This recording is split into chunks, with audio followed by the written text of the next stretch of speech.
Hi everyone. ప్రతి year మంచి సినిమాలు వస్తుంటాయి అండ్ అంతకన్నా కళాఖండాలు వస్తుంటాయి. కళాఖండాల అంటే ఏంటా? సో ఈ 2024లో వచ్చిన అంత గొప్ప కళాఖండాలు ఏంటో ఈ వీడియోలో చూద్దాం. అన్నా భయపడకండి అన్న, ఏం కాదు.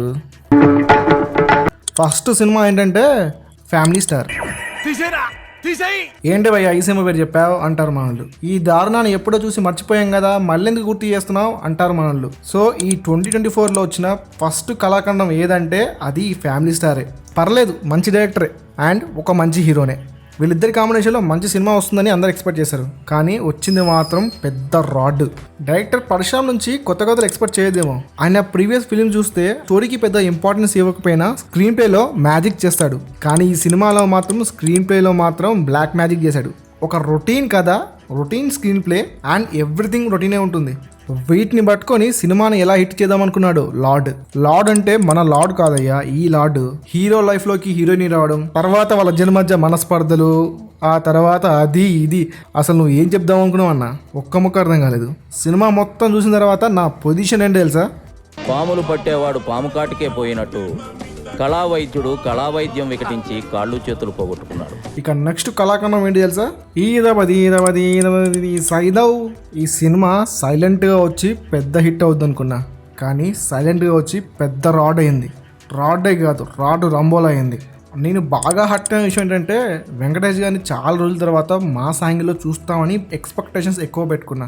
అక్కడికి వెళ్ళి చూస్తే అసలు ఈ సినిమా ఏంటి, ఈ కథ ఏంటి, ఏం జరుగుతుంది ఇక్కడ అనుకున్నా. కానీ సినిమా చూస్తున్నంతసేపు ఇది ఎక్కడో చూసినట్టుందే అని మైండ్లో ఒకటే బ్యాక్గ్రౌండ్ రన్ అవుతా ఉంది.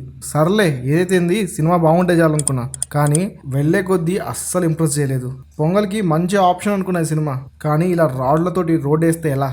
ఇక నెక్స్ట్ సినిమా ఏంటో చూద్దామా? ఇది మీరు తప్పకుండా ఎక్స్పెక్ట్ చేస్తారు. అది ఏ సినిమా తెలుసా? మనం శేఖర్ మాస్ని అడిగేద్దామా? ల్యాక్స్ of Godavari, sorry gangs of Godavari. To be ఆనెస్ట్గా చెప్పాలంటే నాకు విశ్వకర్ణ సినిమాలు అంటే నచ్చుతాయి. అన్న ఈ సినిమాతో ల్యాగ్లో వర్షం కురిపించాడు. వర్షమా, తుఫానా, సైక్లోనా, ఏమనాలి? సర్లే ఏదో ఒకటి. మెయిన్లీ ఆ సెకండ్ హాఫ్ ఉంటుందన్నా, నాగార్జున అలా ఉంటుంది. సినిమా మరీ బాగాలేదంటే బాగాలేదు కాదు, ఫస్ట్ హాఫ్ అయితే చాలా బాగుంది. అలాంటి ఫస్ట్ హాఫ్కి సెకండ్ హాఫ్ ఎలా ఉండాలన్నా, కానీ కంప్లీట్గా ఎంత బాగా తీశాడు ఫస్ట్ హాఫ్ని, సెకండ్ హాఫ్ అంత దరిద్రంగా తీశాడు. ఇది ఎలా ఉందంటే అలా ఉందన్నమాట.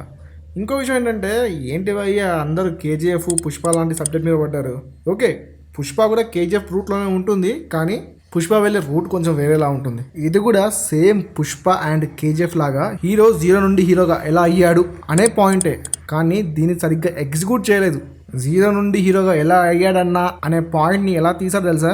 నువ్వు ఎంచుకున్న రాగం ఏంటి, తీసుకున్న తాళం ఏంటి, పాట ఉన్నదే నెంబరు, నువ్వు పాడుతున్న టెంపో నెంబరు. సో అదన్న మ్యాటరు. ఇది కూడా దొబ్బిందనమాట. సో ఫైనల్గా చెప్పాలంటే 2024లో ఫస్ట్ హాఫ్లో వచ్చిన కళాఖండాలు భయ్యా ఇవి.